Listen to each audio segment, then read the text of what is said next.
Hello and welcome. Thank you for tuning in to this edition of Bringing the World to Prince George's County. I'm Council Chairman Mel Franklin, your host. Together, we are taking big steps on purpose to transform Prince George's County into a destination for the world.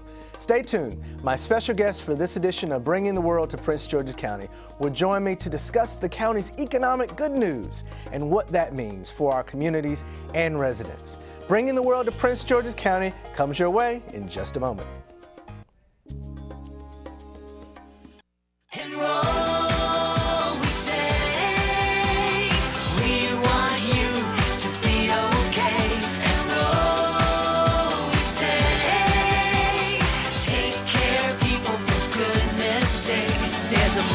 Every budget, so don't accept defeat. Now you can get covered and still buy me trees. You take care of your pets. Now it's their turn to take care of you. Visit getcoveredamerica.org to learn about your health insurance options. Welcome to Bringing the World to Prince George's County, a production of the Prince George's County Council. The world is coming, and Prince George's County is ready. Whether it's National Harbor expansion, new businesses and communities, development around our transit stations, new federal and state tenants, a new regional medical center, new entertainment venues, or a true downtown, we are becoming an innovative leader in a 21st century economy. This is Bringing the World to Prince George's County with your host, Council Chairman Mel Franklin. Hi, and thank you for tuning in to this edition of Bringing the World to Prince George's County.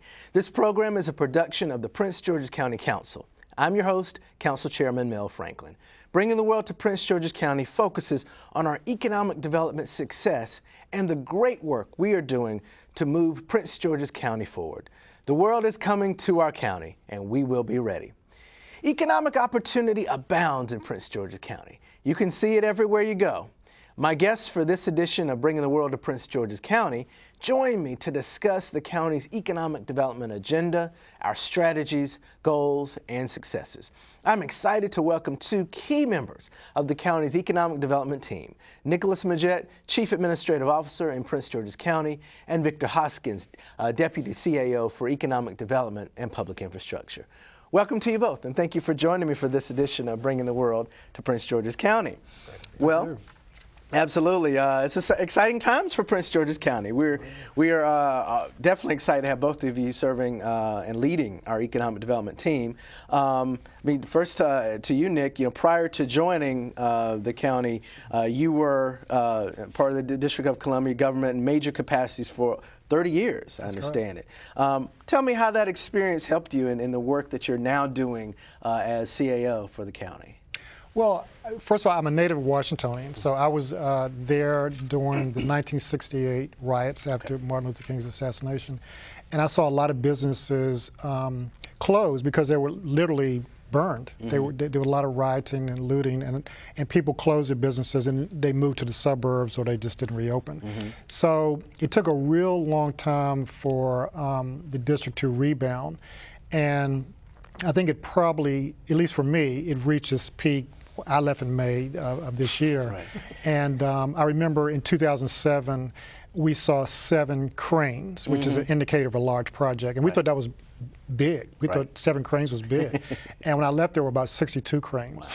And Victor was the counter of, he was the official counter of cranes, so he kept up with all the cranes. But I saw sort of a renaissance of sorts, especially in the Shaw area, where I was actually born in the Shaw area of DC. And there were places where you wouldn't even drive at night because there was so much crime, drugs, and so forth. Right. And now it's a place where people walk their dogs. Right. So, and it was all about economic development. The economic development drew in new residents. Right. And it's at the point now where we went from deficits to surpluses, and it was all because of the economic development. So what I saw was the very bad times in the district and the very good times, which is happening now. Right. Wow. So from 7 to 62. Absolutely. Wow. Yeah. So we, I don't know where we are right now as a county, but I want to see 7. The same. They're coming. Yeah, by 7. I want to see that. I hope we'll see the same multiple, right? Absolutely. Here. Well, Victor, I want to, also welcome you to the county and the economic development team. You two come from the district where you were deputy mayor for planning and economic development. What would you say your top strategic goals for economic development here in the county? Well, there are, first of all, the county has assets galore. And some of the assets are obviously the metro stations. Sure. And there are 15 of them, and we've established 5 as priority, and I think that's the appropriate 5. So I am concentrating on those first. Sure. The second is to provide the county with some international exposure. After I was here about 90 days, we actually went on the first mission led by the county executive. And it was very successful. We got our first investment from China. And then there was a follow-on, a lot of people don't know about this, very quietly done, Right. An acquisition of 109 acres at one of our metro stations by a Chinese company. Wow. Yeah, Folks investing from China into the county. Yes, Wow, yes. Very So successful. that was one of my goals to really start that international exposure. And then a third piece of that is I'm discussing with another Asian group, not China, another country, related to the medical complex, and we'll have more on that in the future. But the first goal was really to focus on these transit stations, and we have some development activity. I mean, obviously, the Department of Housing and Community Development is building its headquarters at New Carrollton. We've started a strategy working with the mayor of New Carrollton, council people, folks from WMATA, people from the county, private developers, and getting a couple of other projects off the ground simultaneously. Because we don't want that to be completed and then not have additional development activity. So we're working in earnest on that. And then part of that may be international capital, because we are talking to some international folks about investing. And I imagine it's a challenge, in terms of the short versus long-term goals. And we always want to keep an eye towards the long-term goals. But our residents are always wondering what's happening tomorrow, what's happening now. How do you balance sort of the need to think more long-term with the immediate kind of short-term needs that people have in terms of amenities and economic development? Well, so one of the strategies that we employed, and we're using it here actually, we did this 3-phase set of meetings. We're going to the 3rd phase, which is actually creating the strategy for it. But one of the strategies we used in DC was programming. And by programming, I mean having activities on the site that are that draw people to the site that aren't permanent, that are semi-permanent. Pop-up restaurants, pop-up retail. And during the wintertime, we had we put an ice slide at one of our locations. Had over 5,000 people come to it during the winter. Free for kids, $5 for parents. That kind of thing. And I think those kinds of activities, those kind of programming activities, where you like have a group of trucks, they call it a truckaroo, where they have the food trucks come to one location. But if you can combine that with some of the activities of the county, like Park and Recreations bringing music to the site, or Park and Recreations bringing some kind of physical exercise to the site for the public. The bottom line is that you got to be creative. And that's how you meet that desire for the short term, and it gives you time also to plan for the longer term and to test the market. I just want to tell you about this one thing that we did, just because I think it's germane to the subject. So we were trying to figure out how to get more food into Ward 8, toughest jurisdiction in DC. We came up with a farmer's market, and then we took it one step further. Whole Foods had like 5 stores in the city. They were talking about a 6th and 7th store, and we said, hang on a second, we need to talk about Ward 8. And they went, we're not too sure. We said, this is what we'll do. Well, for $1, you can have your farmer's market there. They love the idea. They've had a farmer's market there every month ever since. So you can do things where they can test the market, and at the same time allow your residents to actually take advantage of the amenities that they want. So that's what we were trying to do. That's how you strike the balance. Wow, that's very innovative. In fact, the first truckaroo was sponsored by the agency that I had at Department of Consumer Regulatory Affairs, and it was at the site of City Center. So that was maybe 3 or 4 years ago. Now City Center's there. That's right. And I think we had about 60 trucks, and the lines were so long, I couldn't even get waited on. Thousands of people. Wow, bringing And people see. drawing people into Yeah. the site, And they see. creating that energy and excitement Absolutely. about it. That's impressive. And you know, we just had a town hall meeting on economic development, and then Victor, you were able to participate. It was an interesting meeting. What would you sort of, if you had to sort of, and we touched on it, if you had to summarize kind of the big opportunities for economic development over the next 10 years, what would you say the big ones are? You touched on DHCD as well as the hospital. What are some of the other ones? Obviously, MGM's a big one. Yeah. So MGM is now under construction. Right. They have like 21 months to complete. Right. Yeah, I know. Yeah. But that is fantastic because it puts pressure on them and pressure on us. Right. It's a great thing. And there will be 4,000 permanent jobs coming out of that. Wow. And then there's also Westphalia. And actually, Nick and I were talking about Westphalia earlier, the fact that it's a town center that will have, roughly 5,000 residents, and in addition to that, it'll have a downtown and it'll have a hotel and all the amenities that you want. So MGM under construction, Westphalia under construction. MGM is $1 billion project. Yeah. Westphalia is a $2 billion project. DHCD is about a $150 million project. Then we have Cafritz under construction, another $150 million project. I mean, when you look at it, you have over $3 billion, almost $3.5 billion worth of development already under construction. Right. And then the hospital is planned. Right. So what's going on in Prince George's County is very similar to kind of the momentum that we had going in the district, And we're going to get the FBI here. Yes. Yes, Absolutely. Absolutely. And that's a $2 billion project. And that's right? 11,000 jobs. Wow. Yeah. Wow. And you know, you mentioned jobs, and you know, one of the questions I get from some of my residents has to do with, hey, how are we focusing on making sure as we bring these new economic opportunities that there are jobs there for county residents and procurement opportunities for county businesses, particularly minority businesses in the county. What are your thoughts about that? Well, you mentioned MGM Resorts, and as Victor said 4,000 jobs. I heard 5,000. Good.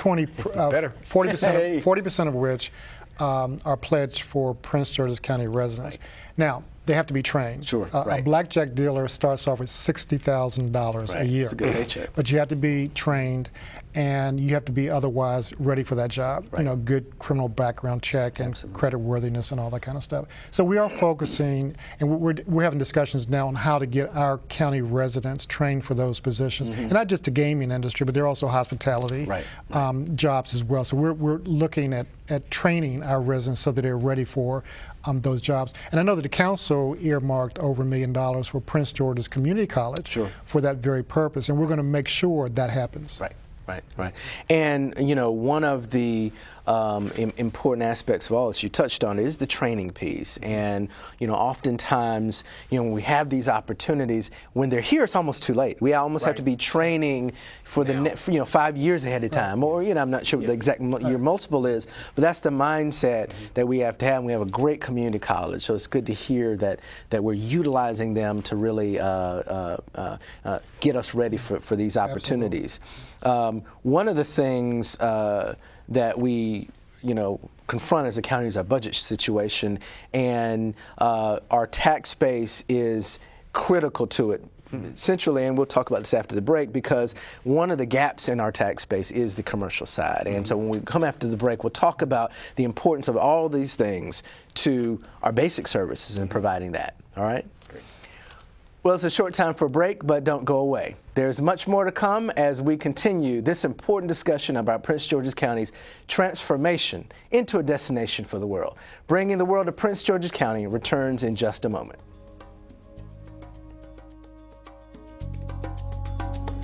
Take a look under your bed. Find stuff under there? What about jobs? No? Now try your closet. Still no jobs, just more stuff? Well, you really have both. See, stuff is defined as household articles considered as a group. Sometimes this stuff is no longer needed.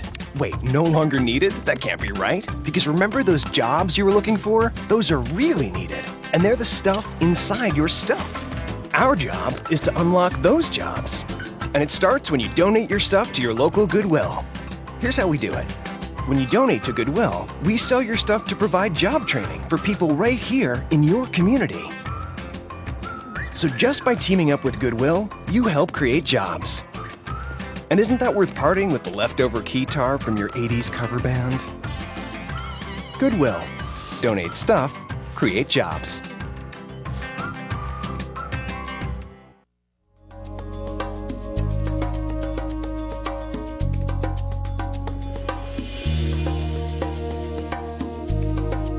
Welcome back to Bringing the World to Prince George's County, a production of the Prince George's County Council. I'm Council Chairman Mel Franklin, your host. We're continuing our conversation about Prince George's County as a destination for the world with two key members of the county's economic development team, Nicholas Majett, Chief Administrative Officer for Prince George's County, and Victor Hoskins, Deputy CAO for Economic Development and Public Infrastructure. Thank you again on being my guest. We were, before the break, about to talk about the importance of all of the economic development we've been discussing to our tax base. We have obviously services like schools, roads, public safety, and recreation. Why don't we talk a little bit about the importance of the projects that we were talking about, not just in terms of jobs, but for actually our tax base and providing those services. Well, let's look at MGM first, because that's going to be one of the major projects. MGM alone will create at least 4,000 jobs. Right. So you can multiply the income tax revenue that will create, the sales tax revenue that will create. We're anticipating $40 million annually just from MGM alone. So I'll start there and leave it there. Yeah, Victor can take over, but that just gives you an idea of what these projects will bring in terms of income. Right. Yeah, and if you look at the additional jobs and the additional activity that are coming in, we are in the hundreds of millions in new revenue streams over the next 5 years. Right. We had Nick and I both were in the administration in Washington, D.C., and the first year that I got there was a budget deficit. Right. And it's hard to work, and it's like right now there's a deficit here. We struggle with the deficit. It's a challenge. We were furloughed. Had a couple of furlough days. That's right. Yeah. But as we went forward, getting projects, under construction actually generates income. Nick had the permits unit, and they were generating income from the permits. Right. And they were able to do an extremely large amount of projects, which created an extreme amount of revenue. And then as those businesses came online, as those hotels opened up, income streams came in, and our next 3 years, we had surpluses every year. The first one was $400 million. Right. Wow. Yeah. And they paid us back. The furlough days, they paid got them back. Yeah. Wow. Wow. But the point is, it's really the commercial property that does that the most, and that is really where Prince George's has the biggest challenge. Yeah. 30% of the revenue coming from commercial, 70% of the revenue coming from residential. Mm-hmm. That's why the recession of 2007 down to 2010, that drop actually hurt Prince George's County quite a bit, because a lot of the value and a lot of the revenue was coming from residential. Right. So what we're doing at this point is actually changing that balance. And one of the things that I hear a lot from residents is feeling overtaxed, but not feeling like they're getting the services they deserve for their taxes. And part of the reason for that is this imbalance that you just mentioned. The reason they feel overtaxed is so much of the burden of our budget falls on residential property taxes, and it doesn't amount to enough because that 30% is just commercial, and that 30% isn't large enough. And that 30% needs to be 50, 60, 70 to get the balance right. And so I think you're hitting the nail right on the head. And it's really the other importance of all of these projects is it's necessary for our way of life. It's necessary for us to actually deliver the quality services that people really want. They want high quality public safety. They want enough police officers, firefighters, sheriff, state's attorney, corrections. They want the schools to really rival anywhere else in the world, and that doesn't happen without the resources. In addition to the accountability and whatnot. Switching slightly to back to sort of the other side of the economic development subject is this issue of amenities. And so one of the things that we hear a lot from residents is wanting more amenities for retail and shopping. A lot of residents still go outside the county to shop. It's better than it was. Now we have Tanger outlets. Right. Places like Brandywine are coming up. We have the prospect of obviously MGM coming, Woodmore Town Center with Wegmans. So it's getting better. Right. Yeah, Whole Foods coming to K-Fritz. We've got in Laurel the redevelopment of Laurel Mall. So there are a lot of things happening, changing in Bowie. But What are your thoughts about how we can build upon that? So the feeling that we still don't have the adequate high-end retail, how do we overcome that feeling amongst our residents? What are some of your thoughts? Maybe even thinking about how the district has really moved itself forward in that area. Well, and it reminds me of the International Council of Shopping Centers, where, and this was when I was with the district, and a lot of the CEOs from the Lowe's and Wegmans and Macy's and all that came in, and they talked about wanting to locate in the district, and there were a couple possible sites. They knew all the demographics, they knew the income, they knew how many people would shop there if they built there. So the point is, if you build it, they won't necessarily come. You have to know that they're going to come. You have to know who your customers are going to be. But I think we're getting there. I think people will come here, and it reminds me of National Harbor when I went to the Circus Olay show a month or so ago, and I looked at the cars in the parking lot. A lot of them were Virginia. Yeah. A lot of the cars in the parking lot were Virginia. Right. And which means they're coming. If you have it, they'll come. Here. Right. And once we start with the projects that we're talking about, it'll attract more residents, it'll attract more visitors. We need to brand ourselves. So for tourism, we need to attract the tourists and so forth. Right. There was one statistics where the Asian tourists spend a minimum of $3,300 when they come to visit the United States. Right. Okay. And the district has a lot of those. So we need to brand ourselves to attract the visitors, the new residents, and I think it'll build up your tax base, and you'll start getting a demand for the higher end shopping stores and centers and so forth. Right. Well, the District of Columbia was almost in the same exact position. When I first arrived in January 2011, the imbalance was $1 billion in retail sales were leaving the District of Columbia. And they were shopping, believe it or not, a lot of them were shopping in Prince George's County. And they were shopping in Bethesda, and they were shopping in Virginia. And everyone admittedly did that. There was no Costco, there was no Walmart, there was no, whatever people think of the retailers, there was no one there, okay? Right. We built our first Costco. The first year, it did over $120 million in sales, okay? And there were people there from Virginia and from Maryland. Some from Prince George's, I'm sure. And then that followed on with some additional, so we had 2 Whole Foods, and then all of a sudden we had 5, and the 6th is being built. We had 1 Harris Teeter's, and all of a sudden we had 4. We had, 1 new Giant, then we had the largest Giant in the entire Giant system. 75,000 square foot Giant right at Old Street. So what happens is there's a momentum that takes hold, and it's by retailers being convinced. And often retailers are not just convinced by the numbers, but by a peer going in and doing something similar. Like, I think Wegmans actually was the most powerful transformation of retail in the county, because Wegmans is an imprimatur. It's a form of a seal of approval. When they came here, they told a lot of people there's money to be made. And I think that made the conversations with Whole Foods easier. It's made the conversations with Harris Teeter's easier. So now you have Whole Foods coming in, you have Harris Teeter coming in, you have a Wegmans, and that's on the grocery side. And then when you start moving toward the retail, actually you have the best in this region right here, the best outlet on the high end side. You got the category killer. You got it. Those retail sales at that location are helping convince retailers to come. The point is you have to do it step by step. It doesn't happen all at once, but at a point, tipping point, like Malcolm Gladwell's book, The Tipping Point, it gets to the point where everyone realizes, oh my God, there is money to be made, let me get over there. And that's kind of what we're trying to reach. We're trying to create that tipping point.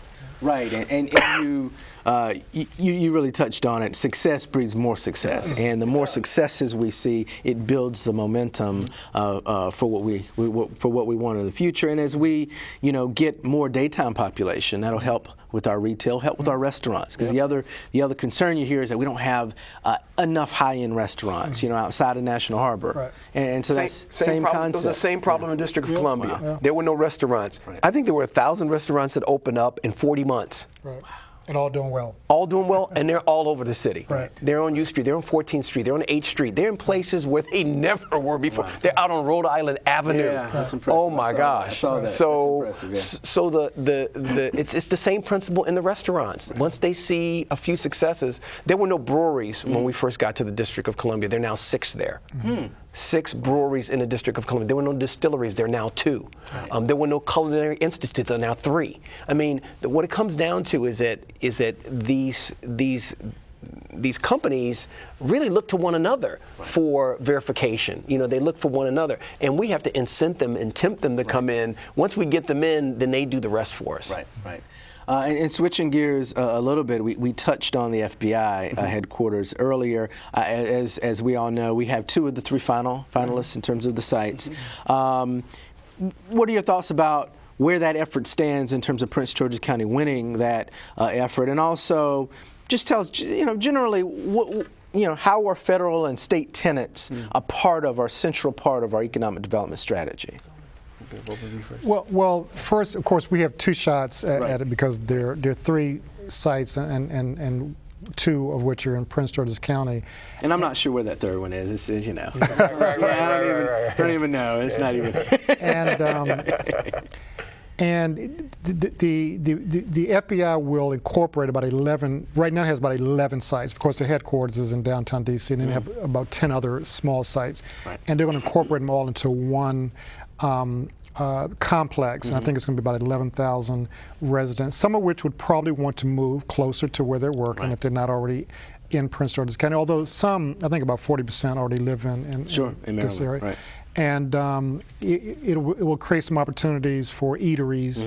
It'll create some opportunities for shopping. Some people shop when they leave their office. So I think it will be a big boost to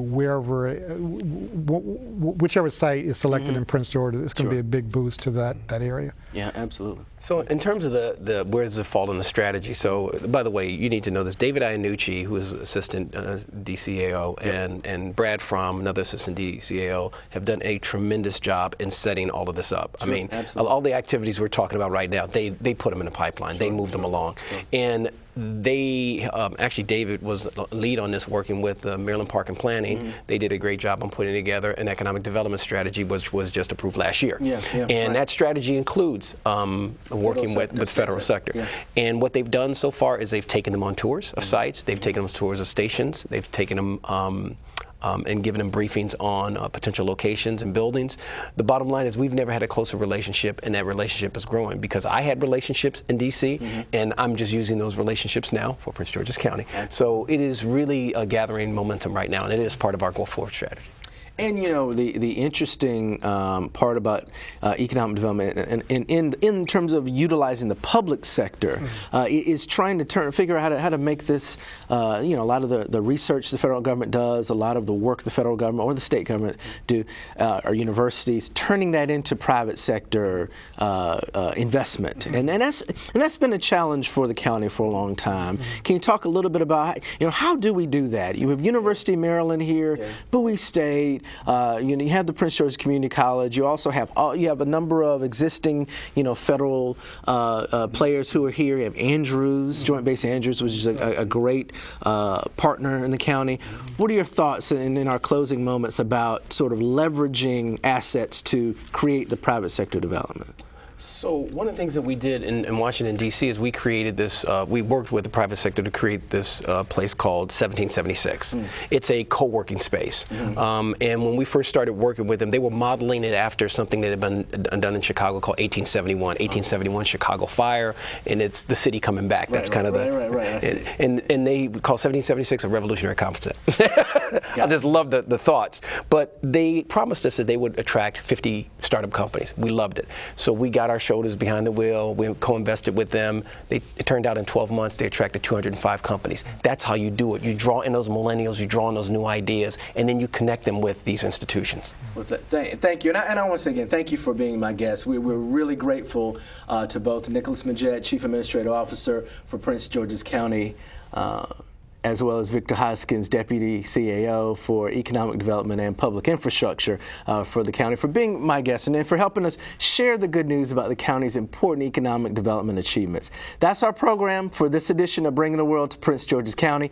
Thanks for tuning in to our viewers. This is a production of the Prince George's County Council. I'm Council Chairman Mel Franklin, your host, and I'm working to bringing the world to Prince George's County.